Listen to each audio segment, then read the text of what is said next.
In this video, I'm going to show you how to form bonds in Witchspire.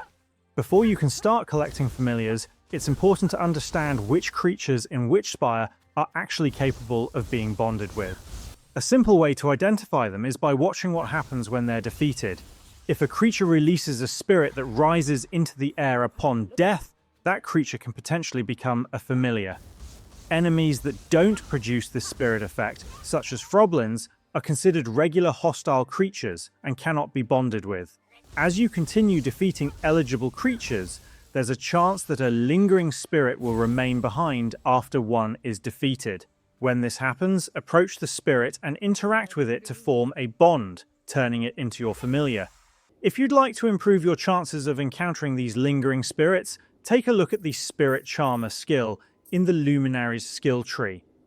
Investing points into this skill increases the likelihood of forming bonds, making it easier to acquire familiars over time. Familiars play an important role throughout the game. Certain structures, such as the spinner, require a familiar to operate at all.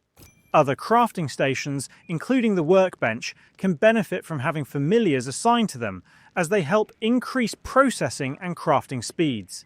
Because of these advantages, forming bonds with creatures is an important part of progression and can significantly improve the efficiency of your base, and that's about it on how to form bonds in Witchspire.